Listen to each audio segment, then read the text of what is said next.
કાશ્મીરના પહેલગામમાં થયેલ આતંકવાદી હુમલાના ઘરે ઘરે પ્રત્યાઘાતો પડ્યા છે। મોરબી વિશ્વ હિન્દુ પરિષદ દ્વારા મોરબીની બજારોમાં ધર્મ પૂછીને સામાન ખરીદો, આ હિન્દુની દુકાન છે તેવા લખાણ તેમજ પહેલગામની હૃદયદ્રાવક તસવીર સાથેના સ્ટીકર લગાડવામાં આવ્યા છે। આ સાથે જ દુકાનદારો પણ આ સાથે સહેમત છે અને આ મામલે એક સૂર કરી રહ્યા છે। તેમજ વિશ્વ હિન્દુ પરિષદ દ્વારા જણાવવામાં આવ્યું હતું કે જો ધર્મ પૂછીને ગોળી મારતા હોય તો ધર્મ પૂછીને સામાન પણ ખરીદવો જોઈએ। જેને પણ પાકિસ્તાન સાથે પ્રેમ હોય તે પાકિસ્તાન ચાલ્યા જાય, અહીંયા હવે 1% પણ સાંખી લેવામાં નહીં આવે। આવતીકાલે નહેરુ ગેટ ચોક ખાતે ઉગ્ર વિરોધ કરવામાં આવશે।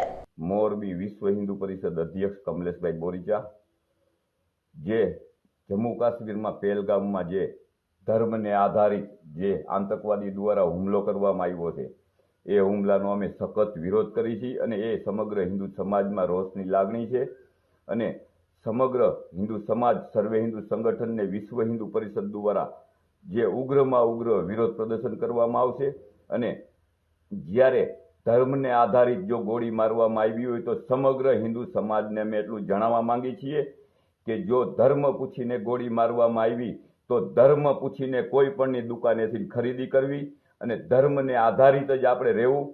જો ધર્મ પૂછીને જો ગોળી મારવામાં આવતી હોય તો ધર્મ પૂછીને જ કાર્ય કરવામાં આવશે।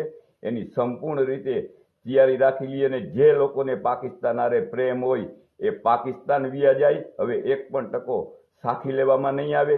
એ સમગ્ર સનાતન હિન્દુ સમાજની જે લાગણીને ઠેસ પહોંચાડવાનું કાર્ય કર્યું છે એને મુંહતોડ જવાબ દેવામાં આવશે અને તારીખ 25 ઉગ્રમાં ઉગ્ર વિશ્વ હિન્દુ પરિષદ બજરંગ દળ દ્વારા વિરોધ કરવામાં આવશે, જે નહેરુ ગેટ ચોકમાં સર્વે સનાતન હિન્દુ સમાજ અગ્રેસર રહીને જે આતંકવાદીઓએ જે હિન્દુ ઉપર ધર્મ પૂછીને હુમલો કર્યો છે એનો સખ્તમાં સખ્ત વિરોધ કરવામાં આવશે। તો સમગ્ર હિન્દુ સમાજ એ કાર્યમાં સમગ્ર સનાતની હિન્દુ ભાઈઓ બહેનો જોડાય એવી નમ્ર વિનંતી। જય શ્રી રામ।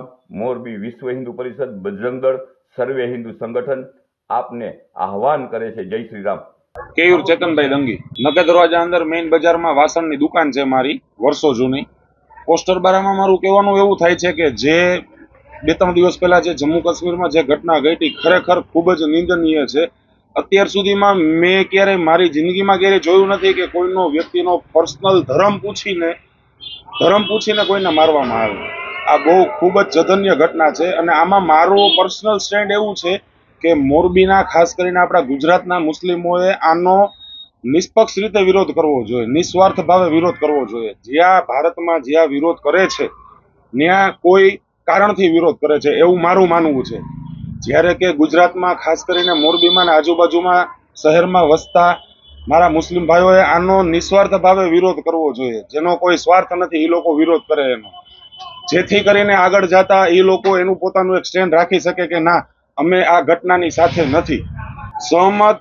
આ ઘટના ઘટી એ પેલા કદાચ ન હોત કોઈ વેપારી, પણ આ ઘટના ઘટ્યા પછી કોઈનો ધર્મ પૂછીને જો મારવામાં આવે તો આ ઘટના ઘટ્યા પછી આ પોસ્ટર સાથે 100% સહમત છું અને સહમત લગભગ દરેક વેપારીએ થવું જોઈએ। જ્યારે કે મેં હમણાં તમને કીધું કે ધર્મ પૂછીને મારવામાં આવે તો ધર્મ પૂછીને સામાન ખરીદવામાં ખોટું, જ્યારે કે કોઈ મુસ્લિમ સમાજે હજી મોરબી કે ગુજરાતમાં કોઈ આપણે એવું ધ્યાનમાં નથી આવ્યું હોય કે કોઈ રેલી કાઢી કે ના આ જે કાંઈ પણ બી ઘટના ઘટી છે એ ખોટી છે, આ ન ઘટવું જોઈએ। એ લોકોએ જ્યારે કે મારો એક એવો પોઈન્ટ છે કે એ લોકો એનો એક પક્ષ નિષ્પક્ષ પક્ષ મૂકવા માટે એ લોકોએ એક આ વસ્તુનો વિરોધ જાહેર રસ્તે વિરોધ એ લોકોએ દર્શાવવો જોઈએ।